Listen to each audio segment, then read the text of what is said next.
Hello, thank you for being here. Welcome. This is a conversation with Erick Godsey. It's about love and truth and waking up into our fate. Important topics, I think. Of course, they're important fucking topics. And I think there's some real generative parts of this dialogue. And so, yeah, I'm excited to share it with you. Erick's someone that I've wanted to have on the channel for a long time. He really is one of the top people that I have wanted to engage in this kind of dialogue with. It's partly because we share a similar affinity for Jungian thinking. It's also because of the general sense I get of how he shows up to the world and shows up to conversation, and I respect it a lot. He also has a degree in cognitive psychology and is of course interested in philosophy and psychology more broadly. So we share, an affinity for that as well. Yeah, I invite you to take the time with this. I think there's some meaningful metaphors here. I think we advance, our own intrigue and understanding about these topics, or at least it felt that there was that positive movement of understanding in this dialogue. And so I hope that is something that you get a lot of value from. All right, that's a click so I can line that shit up. Erick Godsey, thank you for joining me. It's nice to bloody meet you. Again, this is the second time. Thank you for having me on. Yeah, beautiful.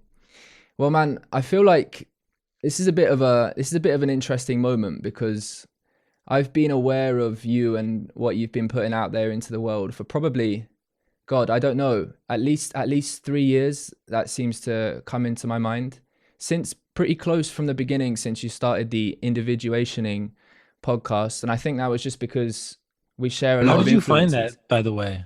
Mate, Back in the day, how'd you find it? I have no idea. Hmm. I have no idea. It was one of many things that I probably was listening to, and God, it could be. I think there's something that, who knows, might have been Googling some Jungian thing, maybe. Yeah, I think that's probably what it was. I probably typed in individuation or something like that. You're one of the only 6 people who do that. Yeah, right. Well, that's a pretty interesting thing to have in common to begin with. So before I say too much, can you introduce yourself and a little bit about what you're about to me, really, and also our listeners? For sure. So I'm in love with psychology. My favorite angle to look at psychology from is Jungian psychology. I got a degree in cognitive psychology, a bachelor's of science. I thought about getting a PhD in clinical psychology, but I thought for about 2 to 3 years after I graduated, how could I help the greatest number of people? And it came down to, do I get a PhD and sit in an office and help maybe 20 to 25 people a year? Or do I learn how to run a company and then use the engine of a company to put out products that I think will genuinely help people's psychologies? And I eventually picked the second one. And then it was about learning how to fucking do that. And that's basically been what I've been trying to do the last 4 or 5 years. And right now I work at On It. I work for Aubrey Marcus on like his personal team. And I'm just reading and writing and learning and trying to figure out how the fuck to be a person. The thing that I'm most interested in is essentially the stories that we tell ourselves. And what is the most adaptive story that a human can tell themselves? That's kind of my big question that I'm asking myself. Right. So what is the most adaptive story we can tell ourselves? And do we tell ourselves it, or do we sort of live it out and realize it after the fact? Yeah, my truth is I don't know what the most adaptive story is. That's something that I'm going to attempt to seek my entire life. I do think that most of us live the beginning of our lives unconsciously expressing a story that we put together as children. And there's this moment that can happen in maybe your late teens or 20s or 30s where there's this first moment of, oh, I've been a zombie living out programs.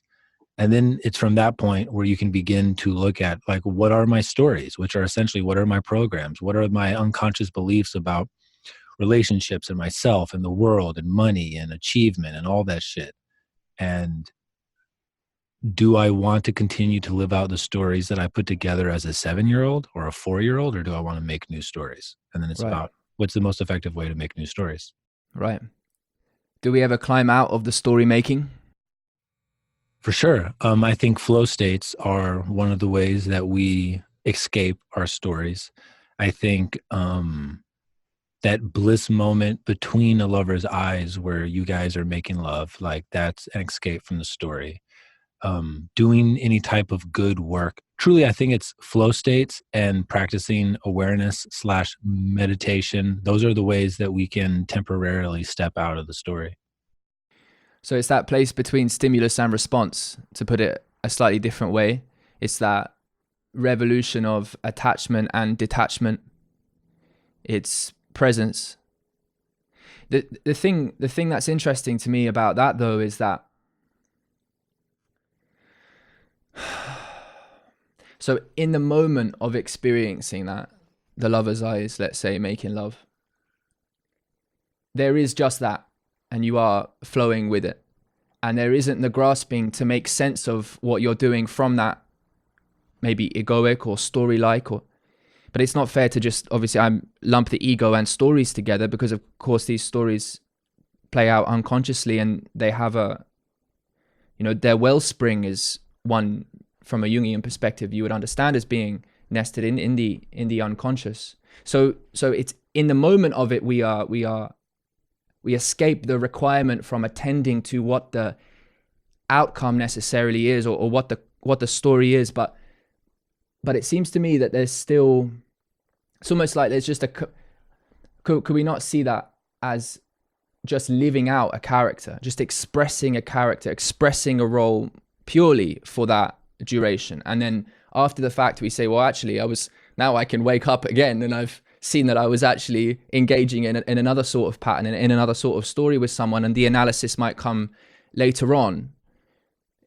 So in that Absolutely. sense, So the analysis would arise only after the flow state is over, and then we can post hoc storylize what it is that happened, but in the moment there was not a story. But I would agree with you that fundamentally it seems to be that we are acting out a character, and that character is to a very large degree beyond our ability to change. But I do think that we have a little bit of an ability to change it, and that little bit of an ability to change it is more than enough to give people meaning, to help people transform their lives, and to make the world a truly better place.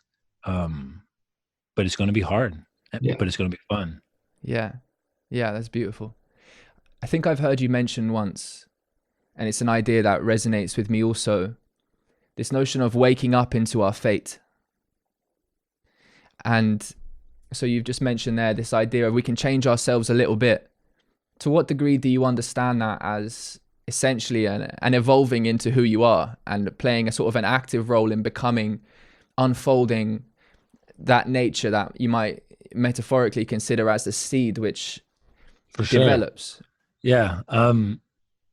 One of the most powerful ideas that recurs to me is that I am simply burning away my bullshit so I can wake up to my fate, which is like, when I really think about what that means, it fucking chills me. But the way that I kind of see it is, you come into the world with a specific energy signature, and it's a coagulation of the set of genes you got from both of your parents, the environment in which your mom was creating you inside of her womb, and anything that she ate or did or felt, like affected, like the primordial stuff that made you. And then, like, the moment you're born, it's like, I do think, just like the oak seed is destined to be a tree, you are destined to be some specific thing. But just like a tree, just like a seed can be planted in rotten soil and there's all this bullshit around you, we aggregate years and years of bullshit on top of whatever our being is, or whatever our destiny is, or whatever our core essence is. And then I think, your adulthood is basically show up and do the fucking work of burning away the parts of you that aren't real. And, I think there's a quote by Confucius, and it's, you have two lives, and your second life starts when you realize you only have one. Right. And it's this idea that your first life is the life that you don't even realize you have. You're just unconscious. And then I think we all have this moment, and it tends to happen around the early 20s, maybe early 30s, where you're like, whoa, this is the first moment I've ever been self-reflective, and I see what I'm doing, and I want to change it, and I want to be like, we all have this idea of the person that we know we could be, all of us. And we know the things that we're doing that aren't in alignment with that with that potential. And I think the way that I see it is, you are in a river and it is taking you somewhere. You can learn to swim, or you can be floundering and drowning and smacking people who are around you and trying to dig your nails into the side of the river. And I think that aligning with, who you are is to learn to swim, or to float. I think that that's the grace moment, is when you really just, this is what I am. This is how I am in this moment. It's akin to dancing. Yes. I think that river metaphor is a beautiful one. What comes to mind is, what kinds of floating are there then? We might have, it seems to me, our capacity to discern, to pay attention, to orient more gracefully around obstacles, or dancing along with others floating similarly, something we can develop. And perhaps there are, I wonder if there's some sort of, if there's maybe too broad, and that might be a bit too basic, but if there's, in some of the psychedelic experiences I've had, some particularly powerful ones, a number of years ago now, maybe 5 or 6 years ago, that sparked a lot of research, a lot of time reflecting to try and make sense of what occurred. Was a particularly powerful, about 5.5 gram of dried psilocybin. They'll do it. Right, yeah. Along with, there was a bit of a progression up to that point, but I found the jump from like 3.5 grams to 5 grams very considerable, and I had done that quite a lot. And it was as though in the climax of it, my experience, my capacity for coherence was reduced to 2 modes of orientation. One that I use the word confrontation to describe, and the other surrender. And what's interesting is that often people use the word surrender to signify this going with the flow, right? But it seemed to me also that there might be a positive and negative way to manifest each of these modes of orientation. Because we might consider times where someone is manipulating someone else, and perhaps surrendering to that flow is maybe not what's best for anyone involved. Right. So how then do you hold your so the other way is to hold your boundaries, right? So maybe this confrontation is, oh, actually, like this log that's coming at me, or these leaves there you go, there's some leaves in the stream. I don't need to orient around them. That's no log, there's some leaves. I'll just take them. I'll take those, take the feeling of that. Is that something that resonates with you to begin with, 2 broad modes of orientation in response to what is effectively the appearance of radical anomaly and novelty as we ingress? So here's how I orient myself. Because I admit that I am an enigma to myself, which is a quote from Jung, how I get to know myself is I do my best to admit to myself what my truth is in this moment, like what feels like my truth. So the 2 big things are cultivate awareness, and there's all sorts of practices that I can do to do that, and then to cultivate the courage to speak and act my truth to myself and to others. And if I do that, I will find where my boundaries are.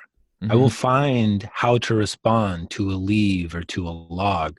Because the truth is that each of us our consciousness is resting inside of this magical, amazing, incomprehensible thing that you could get to know if you wanted to. And I think the way you get to know what this thing is, which is your nervous system, I think is the pinnacle of creation in the known universe, that we know of right now. It's a nervous system, and you get to learn yours.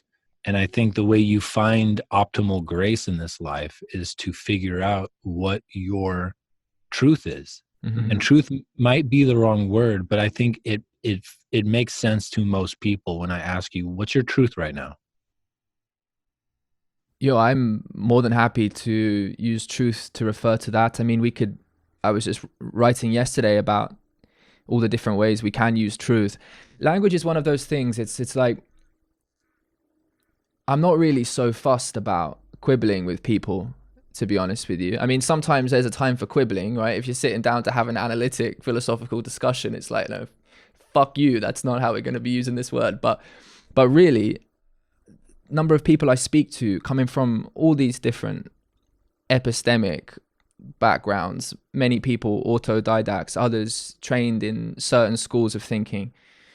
There's just so many. It's like, there's a way of relating to someone. The dialogical process is one where it's like a translation of the meaning of the feeling, ultimately, of what someone's trying to communicate, especially when it comes to what we're talking about here, which is something about what it is like to show up meaningfully to the world and to be in some relationship with yourself and the world. The truth is, I mean, an authentic expression and a realization of what is resonant, real. These kind of words are what I get from how you're using the word truth there. Correct. Yeah. But there's something, again, that comes to mind, which is, I'm interested to hear how you articulate the decision of whether or not to speak or let the energy, let the images continue to coalesce, right? Because there's lots of different truths. I've got stuff popping up all the time, right? But it, keeping, I think when we spoke on the phone, you mentioned a sort of a cultivation of competence, right? Something I've been trying to do is like develop over the last number of years is it's not necessarily to jump on you don't jump on every tangent that comes along. Sometimes it's you check in again. So what comes up for you there in terms of when do you express that truth versus when do you let it coalesce into something a little bit more cultivated? That's a great question. And the way that I think about it is, do I understand this well enough to express it in love? If I don't feel like I can express it in love, I'm not done understanding it. And so that's to myself and to other people. And the other part of that question is, it's kind of this intuitive thing that to start by speaking your truth, and you will probably be clumsy. Mm-hmm. And people around you are probably going to not respond to it very well. Mm-hmm. But you've got to start, because the alternative is you're just lying. Like, dude, in my early 20s, really it was like 19 and 20 and 21, I was not in truth with anyone who was around me. And so everyone around me that I called a friend were really just people who drank with me. And there was no like authentic, like we could get drunk and laugh and say that we loved each other, but I knew I wasn't connecting to them because I wasn't in truth with myself. And now like all of my relationships are so much deeper. And it's a beautiful thing when you cultivate that type of connection with any of your friends. Like I've been going through kind of an emotional time this last week, and I can cry in front of all of my friends. And there's no, like, it's just, I can see that my crying gives them permission to cry in the future. I feel cathartic because I'm not hiding something that feels true. And I love them because I see how they respond when they see me in that state. And 7 years ago, I would have pretended that I wasn't sad. And I just think that so many of us are not being ourselves because we think that it's wrong, or we think that people won't accept us. And like what I find time and time and time and time and time again is anyone who is willing to show up in life, who isn't hiding from themselves, they respond so well to when someone speaks their truth. And the thing that I want to point out is all of us have this ability to detect in another person. They just said something that was hard for them to admit. Like, we all have this radar thing, and it's so counterintuitive, but people are afraid to admit the things that they're afraid to admit. But like, people love you and admire you when you do it. The people who mock it are the people who are terrified to do it for themselves. And those are the people who will mock you. And it's just like, oh, this is someone who's afraid. Yes.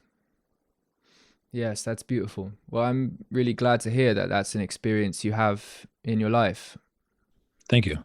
Yeah.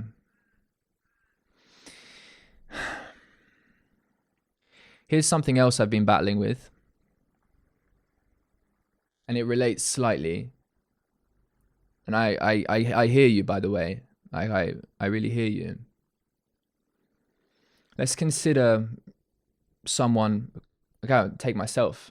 We don't have to think about anyone else. Let's do that. Let's say I'm a child. Let's say I'm in my teens. Let's say I haven't developed many of those relationships yet. I would say actually in my case, in fact, I was developing those relationships from a young age. I think this sort of showing up in truth is something that, perhaps because of what occurred in my childhood, was made perhaps more necessary for me to develop at a younger age. But it's a continual process. You know, it's not so much one pill of becoming aware. It's a constant struggle, right? The capacity for delusion is consistent. It's continuous. So it really is a continual waking up process. I think that's really important to stress, right? And but let's say I'm a teenager and I have not developed that many of these relationships. Am I inauthentic, or am I in fact merely authentically expressing a less aware state of nature, state of experience? I've been battling with this word authenticity a little bit recently. It's been brought up to me and I've been using it quite a lot. It's like authentic expression, this, right? Showing up authentically, that. Even in the case of the lie, is this something that is appropriate to say authentic or not? I think authenticity depends on awareness. And if you are 15 and you have never had it modeled for you about how to be courageous and speak your truth, and you're not speaking your truth, I wouldn't say that that person is inauthentic. I would say that that person's 15, you know? Mm-hmm. For me, like, I look back on when I was 18 and a bunch of stuff happened where I must have been depressed. But I was so unconscious that it would be a lie to say that I remember feeling depressed. But like, I lived alone. I had gotten rotator cuff surgery on my shoulder. I had to stop playing basketball, which was my entire life. And I was taking oxycodone every day, and I was eating, and I gained like 40 pounds over like 8 months.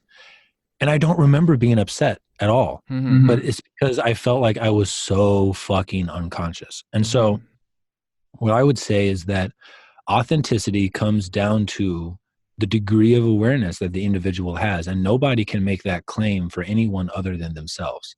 So you are the supreme arbiter of whether or not you're being authentic. You might feel justified to judge that someone else is not, and you might be right some of the time, but truly, only you can know your degree of authenticity, and I think that that is enough.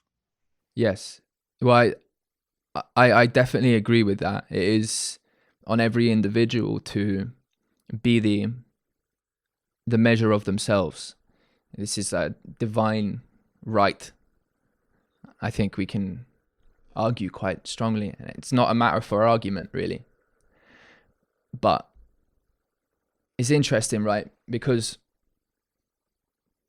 part of where I'm aiming, and that's not to, I say, where we aim, we have to have goals, but also not to attach too hard, right? Amen. So with that in mind, part of where I'm aiming is the development of this sort of a character and presence that can hold a certain space for the authentic expression of others, perhaps in a very high pressure situation, perhaps where it matters.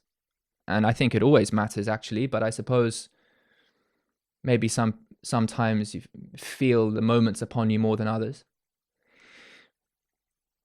And in such situations, it's difficult to imagine not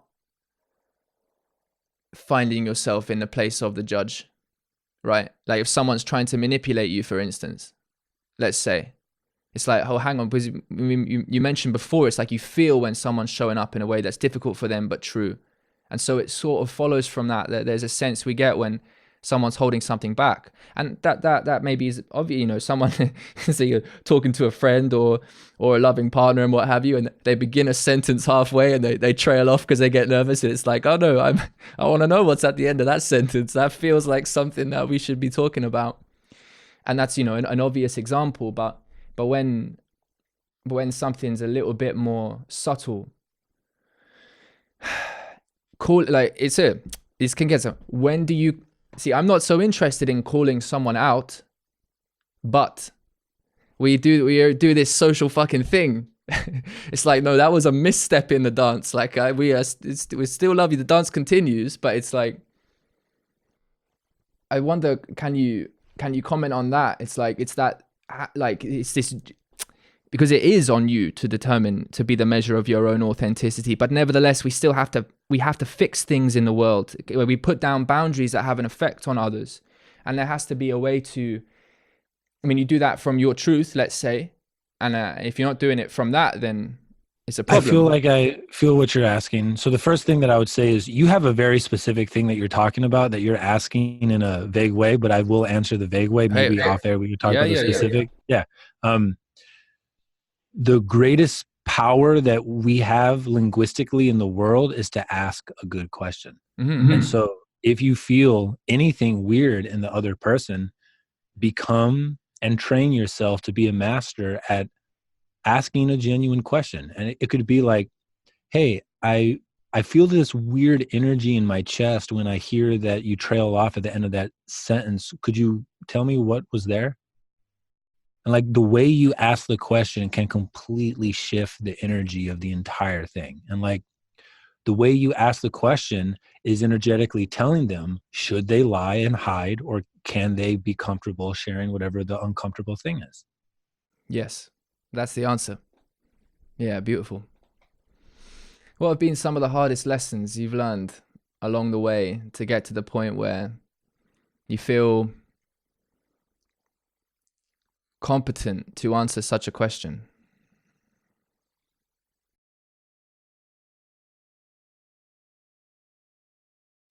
No, I don't know. I think it really comes down to, in college, just the way it worked out is I would come home from school, my friends would be in the garage smoking weed. I would come in, I'd start smoking, and they just start asking me questions about what I learned that day, and I would just start to tell them what I learned. And then it just grew into a thing where my friends asked me questions. And now with social media, I just let people ask me questions. And because my guiding ethos is, to the best of my ability, speak and act my truth in love, like ask me anything. And I will check in and I will feel what feels like my limit of what the thing is. And I'll just fucking say it. And I'll just do it over and over and over and over. And I think what lets me feel qualified to answer is that I think anyone is qualified to answer when it's regarding what their opinion is. And so that's just how I see it. I think anyone can talk. Yes, well, I agree with that. It's not so much a matter of qualification, but I think I feel that that was very much an answer to my question. It's interesting because I'm not exactly, I am looking for answers to questions, I suppose.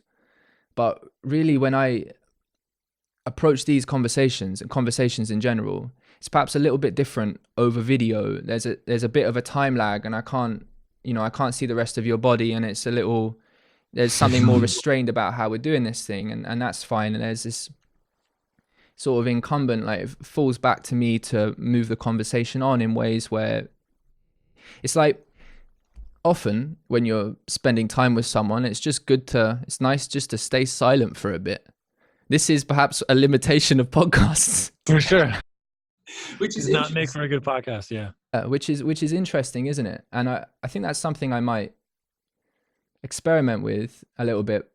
In person, it's a little bit easier to hold those moments of silence because the energy can be held a little bit more. Whereas if I was to just go silent right now and stay still, you'd be like, is he freezing? Is he what? Like, the quickness of the voice coming back in would be there. But I might like to experiment with that someday. How do you find podcasting in that regard? Is there, or just filming yourself in general, there can be a real, and for me, I'm getting a bit better at it, but there is that flick. It's like, it's not just you and me. We are here right now. Like, I am here with you. I'm here with your pixelated face. But there's a bunch of other people here too, in some sense. And so whatever persona I've developed to hold both the other people and you is what I'm here with also. And I wonder what the effect of that is when it comes to modeling interaction and communication in general. There's a certain privacy that is not so simple to bring to bear, even when you're pushing yourself for it. So a question out of this might be something like, this is quite personal. You don't have to answer it. Where are you when you are most private with yourself? Probably when I'm looking in my eye in the mirror, and maybe when I'm envisioning something when I'm laying in bed at night. That's probably my most private moments. Like, I really feel like there's a God inside of me that is a reflection of whatever the total spirit is, that is my potential, like, that is at the edge of time. And I feel it's inside of me. And when I need help, when I feel lost, or when I just want to give thanks, I'll fucking talk to that thing. And I feel like those moments is when I'm most private. A sort of communion with a higher self. Exactly. Yeah. I've heard you mention, thank you for sharing that. I've heard you mention, I should say, I wouldn't ask you anything I'm not willing to speak on myself. Yeah, I would love to hear your answer for sure. I think it's something very similar. I think it's any mode of expression where you are in touch with your nature. There's a nakedness to the, it's like a nakedness but a fullness. I had an experience the other day, and I actually don't know, this is something for me that to express this is like, oh, maybe I shouldn't. And so those are the best ones. Yeah, well, I'm gonna pad it a little bit, but because it's like, I mean, it relates to this notion of contemplating or being with higher self. And in fact, this particular experience was, and I've done different meditative practices before, where it's like, imagine yourself in 5 years' time. It's like an older brother. You're holding yourself. You can take yourself on the shoulder and give it that little bit of a smile and that sort of knowing look of, you've got this. All right. Yeah, I know it's tough. I know it's difficult. I know you're confused, but you have it. You have that fire in you. You got it, mate. It's all good. And then it's like, all right, how about an image of that 5 years, 10 years, 15 years, 20 years, 5 years ago, 10 years ago? and all its different manifestations of what you could be. And then what image coalesces all of those together, a sort of an image of the confluence of these. Somehow it's a self that transcends all of them across all possible manifestations. It is the potential form. And maybe I won't say just yet exactly how that image appears to me, but that image is there, and it reminds me of what you mentioned here. There's a capacity to check in, and it is a sort of loving truth. It is a sort of that. It's a sort of affirmation of the potential and possibility and wonder of life, as much as it is an inclusion and acceptance of the suffering and the difficulty. But an affirmation nevertheless, and there's something to tap into, can be with it. It's like, how do you what is the mechanism by which you reattend when you're dropped into the ocean? I would say it's these moments of stepping into novelty. It's that creative space of stepping over the boundary. Perhaps there it's a moment of reckoning. Perhaps this is the most private moment for me. Well, I mean, it's something I wasn't willing to precisely share as much as I could, and I would with you just individually. So, but this brings something up else to me as well, and I think perhaps you can help me with this. It's like, and I've mentioned it a few times on the podcast before in different ways. So when we are speaking our truth, okay, there's a container that forms between us, and I can trust you to hold that. But when the container, and then maybe the container's never totally set, maybe I don't ever totally know, and there is that faith in it, in trusting it being held. When you are speaking to many others, when you are in a place where you're not so sure, there's a sense in which there is more at stake, right? There's an expression, don't cast pearls before swine, right? There's a sort of, if what you put out there is not held, maybe it's being eaten a little bit. Maybe your energy is being taken somehow. And for sure, I wonder what comes up for you there. Yeah. A distinction between, because it is my truth does not mean it must be shared. And my truth could be, right now, I feel that if I gave, this audience advice, it would not be accepted. And so I'm going to choose not to share it. That would be my truth in that moment. Mm-hmm. So simply because it is thought does not mean that it must be expressed. Mm-hmm. And for example, like if someone tells me a secret, but somebody else asks me, did X do Y? My truth is, I would feel wrong being a part of this conversation between you two. I think you should go talk to them. Mm-hmm. So truth does not mean it must be divulged. And that's why I think there's endless nuance inside of us as we cultivate more awareness. Mm-hmm. And you can start to feel the shades and the different hues around your feelings. And the truth might be something like, I don't feel that I am yet able to articulate this in truth. And so I'm going to think about it for a couple of days and I will get back to you. All of those are examples of how you can speak your truth in the moment. It doesn't mean that you have to give birth to a child that's not ready. Yeah, beautiful. So that is, and God, I feel that is a constant lesson, a constant practice to learn. And it's one that in some sense as well, it's like, God, you do all the preparation you want, but it's like eventually you're still stepping out there. You're still stepping out into the unknown. And this is the paradox. You, in some sense, for all the preparation, it's not a knowing in advance necessarily, right? So it's the cultivation of a toolkit.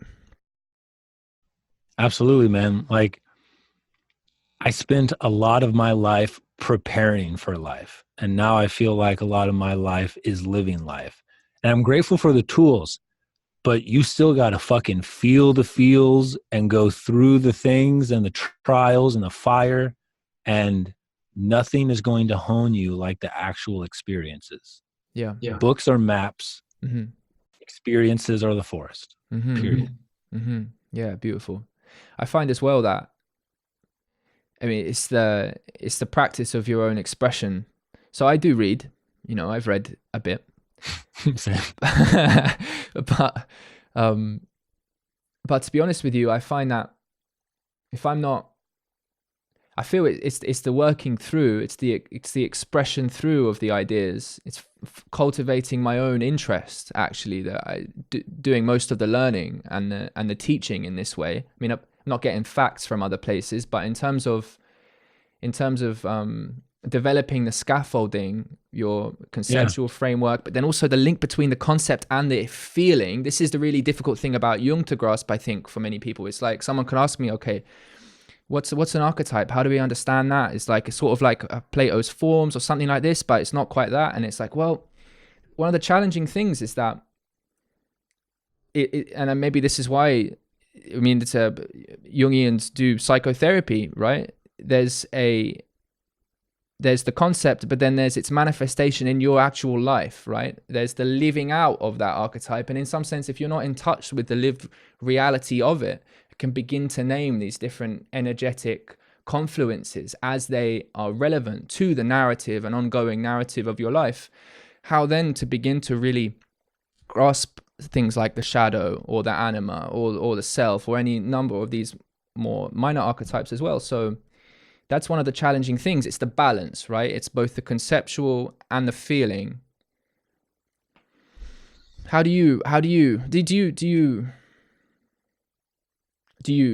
Is it an aspiration of yours to want to undergo that personal work with people? Because how what do you mean specifically?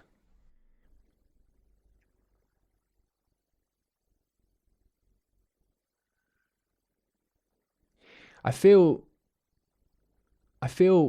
often when being truthful with people about anything important, there has to be a trust there that that's actually what is wanted, that we're willing to go there together. And if I can just tell a story real quick, I know this is, I'm a bit all over the place, but I'm coalescing something that I feel perhaps is interesting. It relates to what we've been speaking about.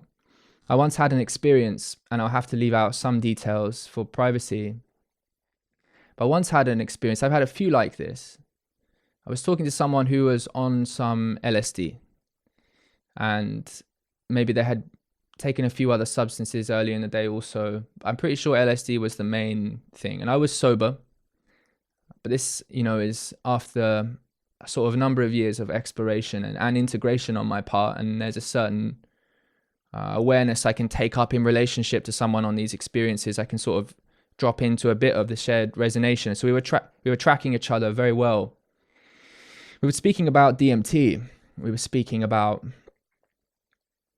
the relationship between the DMT experience, but also what occurs in your life. And again, this link between the inner world and the narrative of how you are acting and how you are aware of your embedded relationship with others and what have you. And a few other things happened in the conversation. It got to a point where I felt like, oh, this is super interesting to me. It's very, very salient. I was creatively, I was moving towards my own frontier. And I stepped out a little bit and I said something, and then we were tracking each other and he fainted. He collapsed and he hit the ground quite hard, and put him into the recovery position. He woke up, his friends were there, he was okay. He had never had that happen before. Now, there's physiological things going on, and I'm not trying to make an argument that this was because what I said necessarily, but we can, if we extract from this the idea that someone's cup can be overfilled, and there can be the expression perhaps of a certain truth that one is not ready for. Like, for example, with a child, when do you express to them certain things about the nature of the world? When do we, it's again the cultivation of what's appropriate.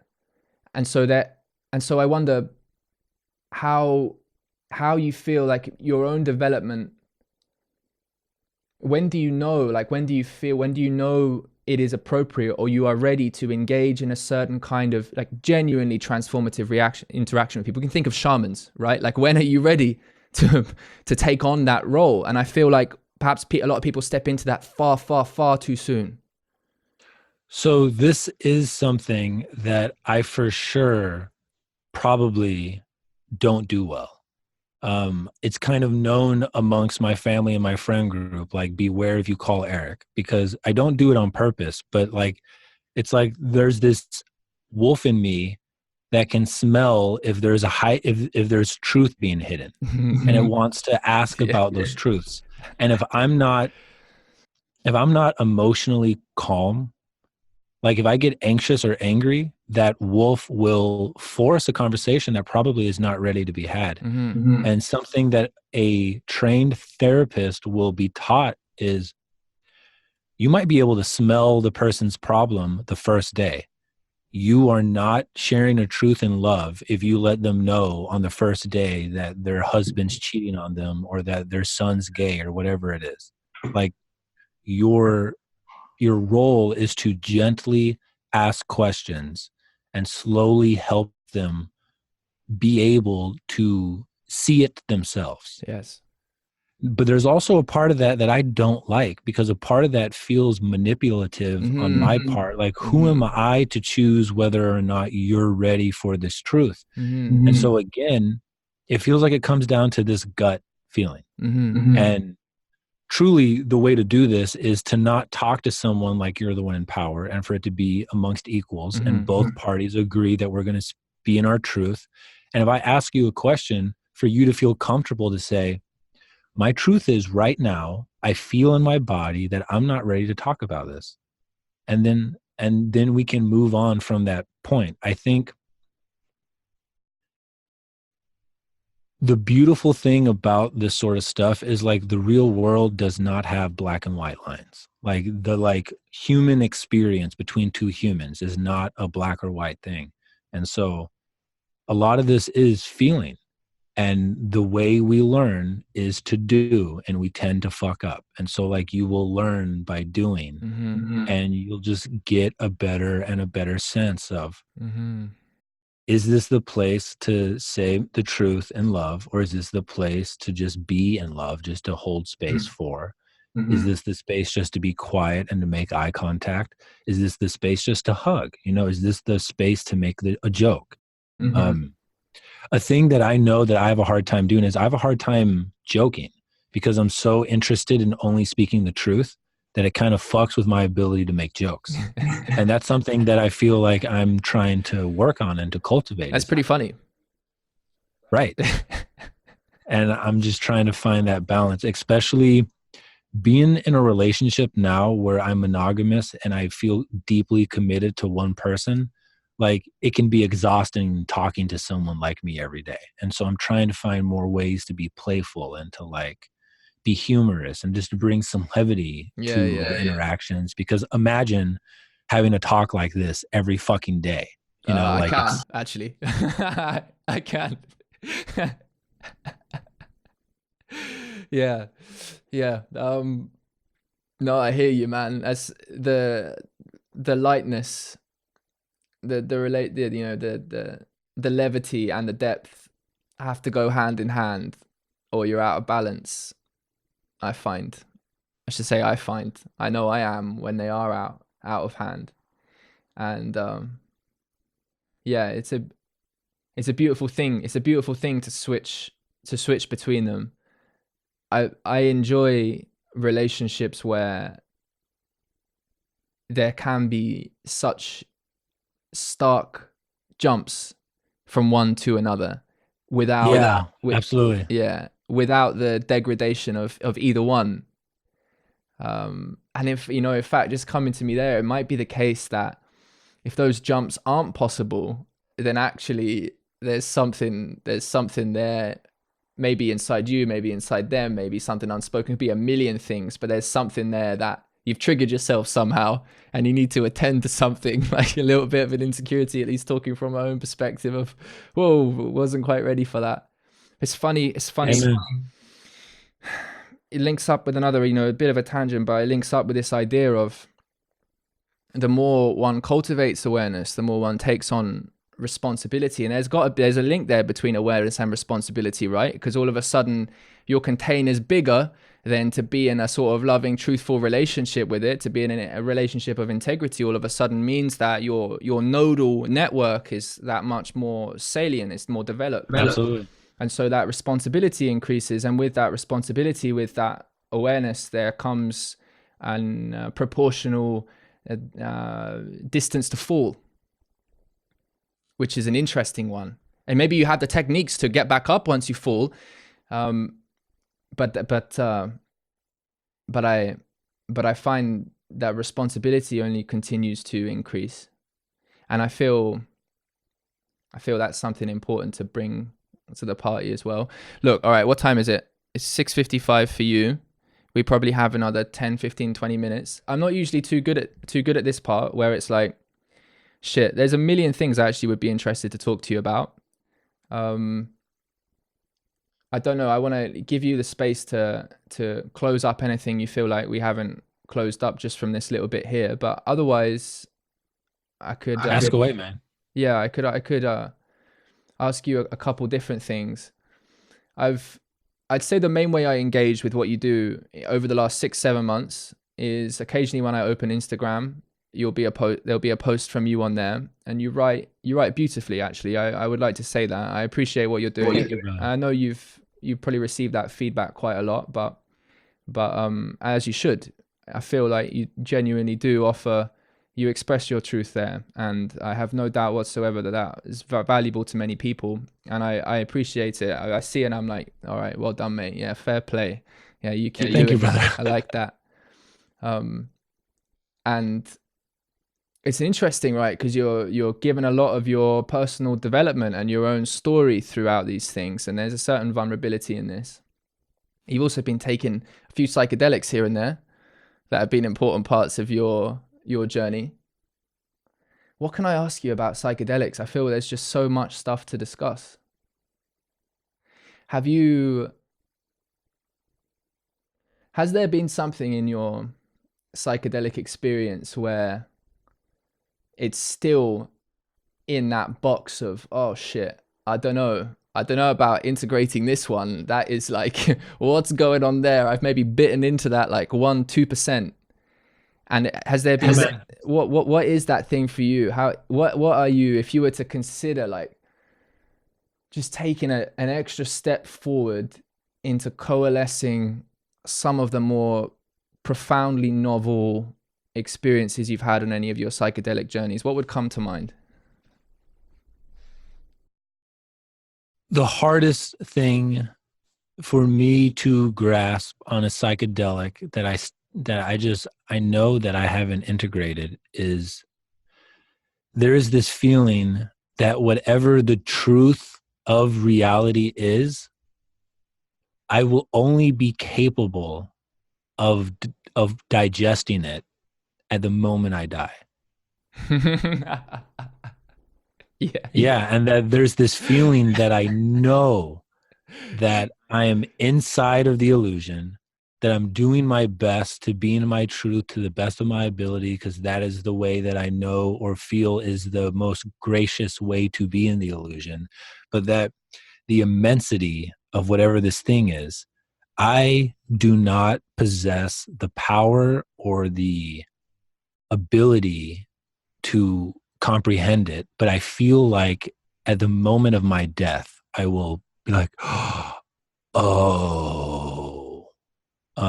So that's the biggest one from psychedelics. Mm-hmm. I don't count edible marijuana as a psychedelic, but my worst trips, my hardest trips come from way too much of an edible. And the ideas that come from that I just can't shake, that a part of me, I don't know if it's my truth or if it's a fear thing, plain as truth, but on psychedelics, I consistently come up against the idea of you are an illusion. Everything in your life is an illusion. Mm-hmm. And you're either in a coma and you're making all this up, or you're in a simulation and this is just simply not real. But both of those feel like my mind creating a story to justify the fact that I feel disoriented from how high I am. And my mind automatically generates the most intense story to justify why I feel the amount of fear that I feel. Yeah. Because ultimately, my my metaphysical question is always, if so, then what?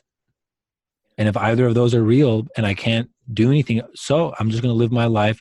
I'm going to be in truth. I'm going to try to love people. I'm going to try to be of service to the world. I'm going to try to help, and I'm going to have orgasms and eat good food. Mm-hmm.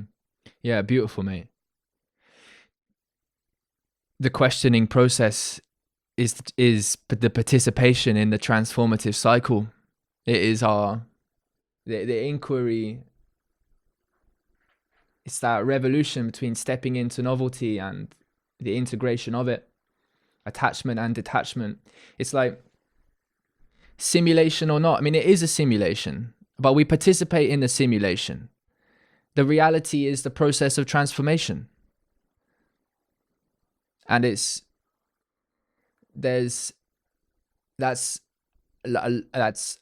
light as anything and deep as all hell at the same time. That first comment you made about the apprehension only possible on death. It's interesting, right? Because death is often used metaphorically. It's like death and rebirth. Fucking death and rebirth this. I'm talking about myself here. Death and rebirth that. And it's like, yeah, death of some sort of narrative, particular map of coherence, particular framework of fixation. And then the reimagination, the recapturing of another frame, that rebirth again. But there's something about that, like the real deal, like the physical death too. I mean, it's like, how much, I mean, they talk about psychedelics and spiritual practice and philosophy even being a preparation for death. And it seems to me it is. It seems to me that, but you can only say maybe, and it's only a seeming, that we touch death in transformation.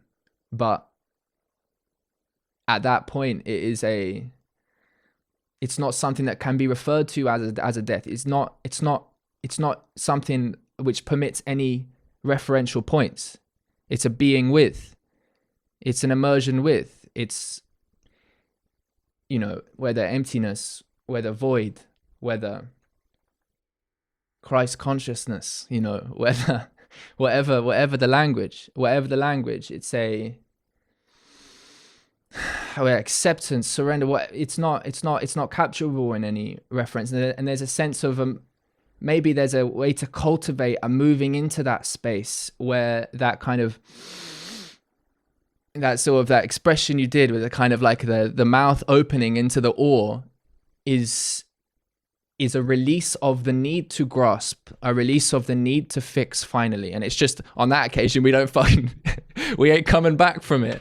And at that point, we are just referring to some sort of, like what sort of image, the soul leaving the world. But it's like we only have psychological images to make sense of it, and we don't get outside of it. And in this sense, we are a fragmentary source of divinity, but we are not the God outside of things. We are not outside of, we are very much a part of and engaging in these processes of transformation. And but to say all this as well, it's like I do my best to check in and be honest, but even this, of course, is just language, of course, is just expression. I had fucking shingles. I'm coming off the end of having shingles, which is like an adult version of chickenpox, and I had them around the back of my back, through my thigh, like right up alongside my balls, which is particularly interesting because it seemed like to stimulate the exact nerve that is stimulated when you get kicked in the balls. So for literally like 72 hours, I was getting kicked in the balls every like 30 seconds. And when you're doing that, it's like you just sort of accept it. And it's like, oh, fuck. And you kind of like, all right, this is the reality now. I'll accept it. And now I'm in this other place. I don't know where I'm going with that exactly, but it's like, I don't know, like, what do we have the power? Like, what is, people can hold so much. We are so capable of acceptance, like a radical acceptance of the conditions of life, yet still somehow the trajectory towards love, the trajectory towards acceptance and being available as you are, and an acceptance of the quality, of the potential, of the beauty of things remains. And this is such a remarkable, it's the kind of thing that, you know, it's tear jerking. It's so incredible that people have the capacity to do these things. And we all have mountains to climb, and then we all deal with the precipice. And then sometimes we're floating down the river, and that's maybe the best part of it. But man, sometimes it's not so much of a float. Sometimes it's like, fuck me, I just got swooped on by an eagle as I smashed into a log, balls first. But amen. Yeah, man. Erick, thank you for doing this and staying patient with me. We took maybe 3 to 4 months to get here, having this with each other. Worth it. Absolutely worth it. And the thing is, it would have been a little bit different every time. My life has taken so many shifts and bits of development and some really challenging dark moments, and then also the rebirths from them. And I feel like this came exactly as it should.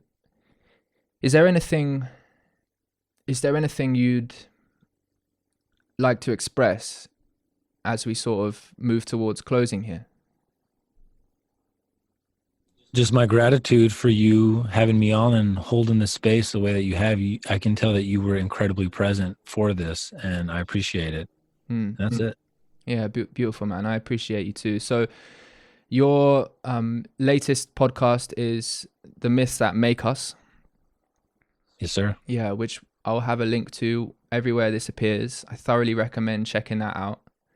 It's an investigation into, it's an extrapolation of your guest's story and the narratives that comprise their lives most meaningfully, which is a beautiful idea for a podcast. Thank you, brother. Yeah.